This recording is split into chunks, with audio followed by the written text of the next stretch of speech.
I think for some of you, if you paid attention to the gospel, some of you would be mad, some of you would be angry, because the steward being spoken of was a smart aleck, one who was using his intelligence for his own advantage. In other words, masiba, mapanlamang, madaya, mandarambong. I'm saying this because the whole country now, from what I can say from my perch, most of us Filipinos are angry. We are angry because we have been fooled, not once, not twice, up until now, since we started as a respublica, a republic. We are enslaved by so many things, enslaved by greed, enslaved by indifference, enslaved by the incapacity to see the bigger picture, to see beyond and look beyond the little things that we think we enjoy. And we couldn't care less about what goes on in the bigger world that is the Republic of the Philippines, our country. Let me just first trace for you the three readings that all point to something very important in our lives right now. The prophet of social justice par excellence, Amos, in the first reading, confronts us with the reality that has been in existence since Adam and Eve. The cheating, yung pandadaya sa timbang, sa panukat, yung pandaraya sa palengke, pandaraya sa BIR, pandaraya sa customs. Ang lumulutang pa lamang ay DPWH. At tingnan natin kung gaano kalaki ang ninanakaw ng mga tampalasan. At ang hindi pa natin pinag-uusapan ng Department of Health, wala pa dyan ang Bureau of Education, at wala pa dyan yung Homeowners Association. Kahit saan tayo pumunta, may dayaan. So, si Amos ay nagmamaktol at sinasabi niya na ang paalaala ay malinaw na ang Diyos ay nasa panig hindi ng mandaraya kundi ng mga may hirap, ng mga naaapi, ng mga naisahan, ng mga nabubudol. Ang Diyos ay nasa panig ng mga hampas lupa tulad natin, wala sa mga honorable. Okay, sa ikalawang pagbasa naman ay bagay na gawaing Kristiyano, gawain nating lahat kung kaya kayo nandito sa simbahan ngayon. At ipinagtagubilin ni San Pablo kay Timoteo. Sinabi niya, ipagdasal natin, pagdasal natin ang lahat, ang ating kapwa, lalo na yung mga naghahari, yung mga naghahari-harian, yung mga namumuno, yung mga may hawak ng kapangyarihan. Bakit? Sapagkat ang kapangyarihan, ang autoridad, alam niyo yung salitang authority, is a very curious Greek word, Latin word, augere, which means to grow. Auctor, A-U-C-T-O-R, is the one who makes other people grow. Auctoritas, the root word of authority, should be the one who makes people grow, develop, discover their full potentials. Pero sa ating bayan, ang autoridad ay mandarambong, magnanakaw, mambubudol, at pinagyayabang pa ang kanilang mga helicopter, ang kanilang bahay bakasyunan sa balisin, ang kanilang isla, at ang kanilang yamang galing sa lakaw. Yan ang dahilan kung bakit, kung hindi kayo galit, ibig sabihin, una, kaunti ang ating choices, nakatira kayo sa Mars. Ikalwa, kung hindi kayo galit, nakikinabang kayo. Kasama kayo doon sa mga nakapila sa ayuda. Ikatlo, kung hindi kayo galit, you are in denial. And denial is a defense mechanism. This is primitive defense mechanisms. Like over-spiritualization is, May mga taong nagsisimba at lagi ang kanilang panalangin ay ipagpasa Diyos na lang natin. Bakit ka, Father, galit na galit? Ipagpasa Diyos mo na lang. Meron pa nagsabi sa akin, estudyante ko, police, when I was describing the state of corruption in the country, nag-message sa akin, Father, di ba pari ka? Alam mo naman ang solusyon lamang ay magdasal. Hindi. Kung ikaw ay nagdadasal lamang at wala kang ginagawa, you are not a true Christian. Faith without works is dead. That's pietism. Hindi pwedeng tiklop-tuhod ka lamang maghapon, payak-iyak sa rosaryo sapagkat ikaw ay nadaya. Nagpaloko ka. Maloko ka isang beses, yung manloloko ang may problema. Ikalawang beses pa kayong manloloko pa may problema. Kung ikatlong beses, ikaw na ang engot. Mag-aral ka at matuto at gumawa ng nararapat. Pietism, hindi sapat na ikaw ay nagsisimba tuwing linggo at sinabi mong bahala na ang Diyos sa kanila. Hindi, bahala ka. Bakit? Ikaw ang bumoboto eh. Ikaw ang sumusunod sa mga mandarambong. Pagka piyesta sa ating mga kapilya, may mga epal na taong simbahan, anong unang gagawin nila? Mag-imbita ng mga politiko. Mahaba pa ang kanilang talumpati kaysa sa sermon ng pare. Kaya yung misa humahaba ng 2 oras kasi lahat sila may talumpati. At ano ang kanilang mga sinasabi? More promises, more profession of undying service. At ikatlo, ang iniintay lamang mga tolda. Galak tuwan-tuwa sa galak dahil nagbigay si Mayor ng tolda.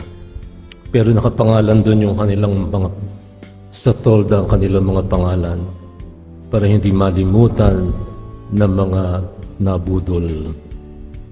Bakit ito ang aking sinasabi? Sapagkat nasa unang pagbasa, nasa ikalawang pagbasa, at sa ikalawang pagbasa, ano ang Kristiyanong dapat nating gawin? Ang ipagdasal ang mga namumuno sa atin na sana'y sila'y maliwanagan at bawasan naman ang katakawan at matuto namang mag-isip ng kapwa.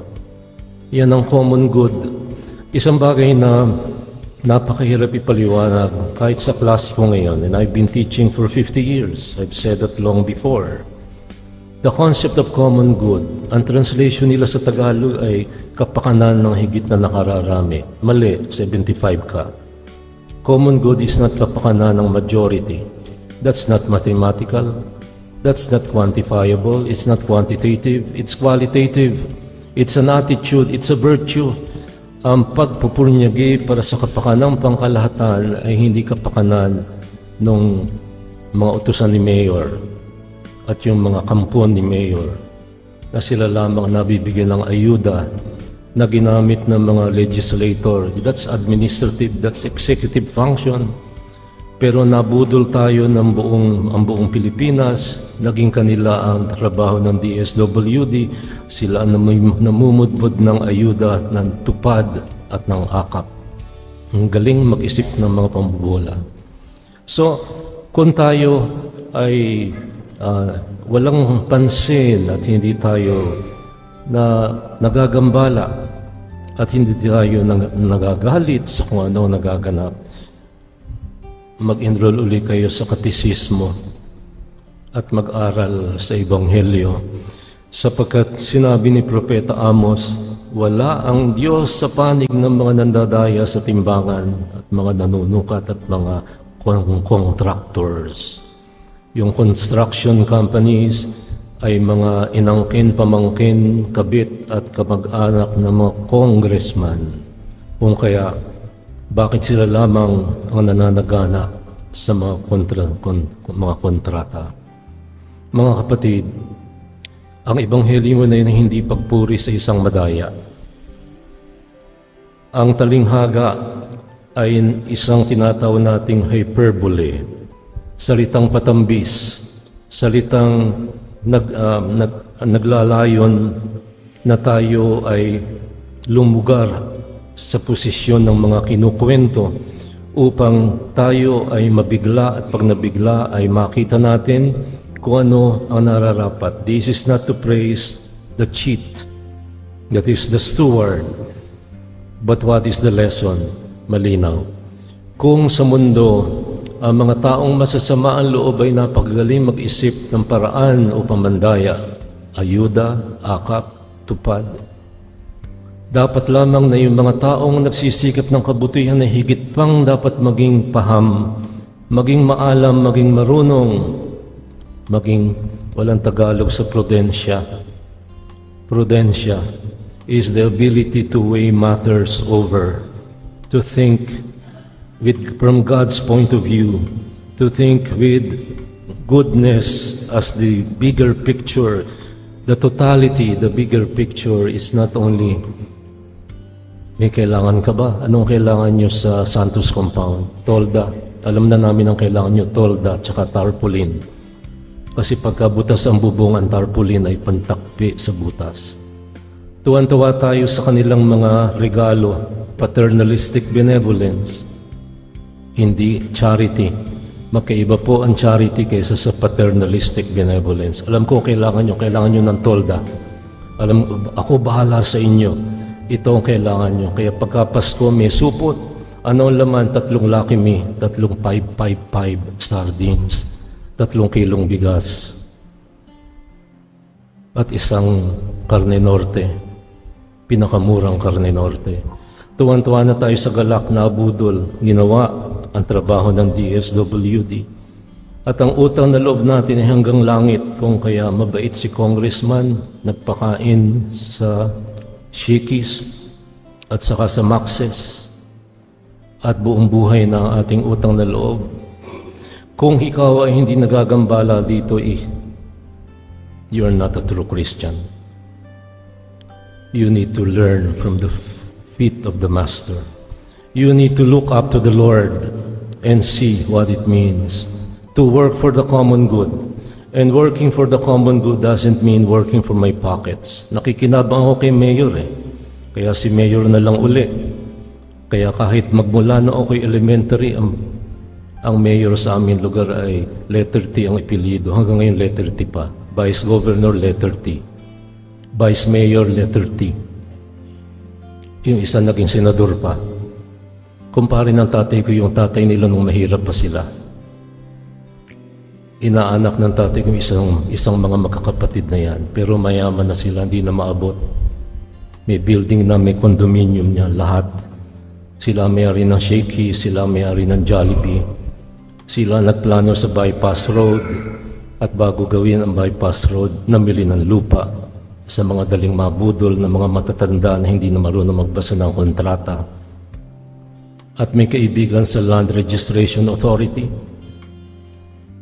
Kung tayo ay galit lamang sa DPWH, pwede bang buklatin din natin yung customs? Pwede bang makita natin yung Land Registration Authority? Pwede bang tingnan natin yung Land Transportation and Regulatory Board, LTFRB? At iba pa, pwede bang tingnan natin ang BIR? Pwede bang makita rin yung mga nagtatrabaho sa City Hall? Bakit ang ganda ng bahay at ang kotse every 3 years ay bago, every 2 years, every year? Yan ang katatayuan natin. Hindi pinuri ng Panginoon sa Ebanghelyo ang madaya. Ginamit lang niya na kung ang kanyang pangaral. Kung ang taong madadaya at mandarambong ay napakagaling mag-isip ng pamamaraan, ang mga taong mabubuti, mga taong makadiyos ay dapat din ay prudente, marunong ng prudence, prudential judgment.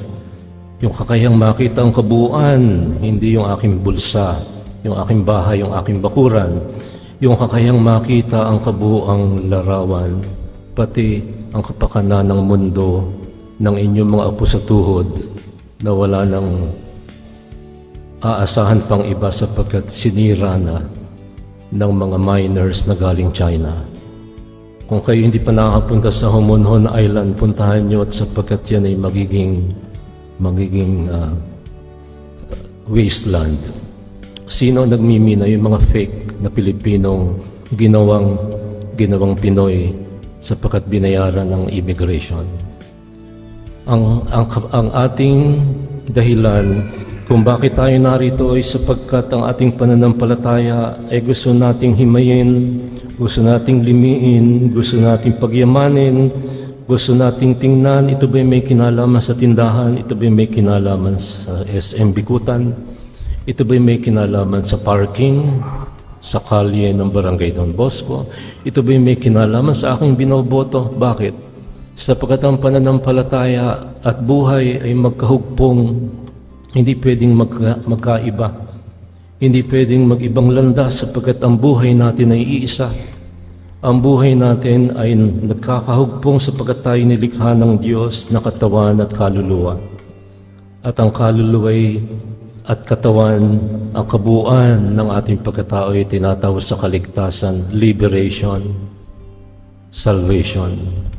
At ang unang kahulugan ng liberation ay ito: we need to liberate ourselves in God's name from ignorance, from madaling mabudol, from pagkamakasarili at pagkakanya-kanya.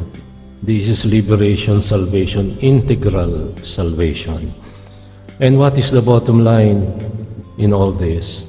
God, who created you without you, will not save you without you.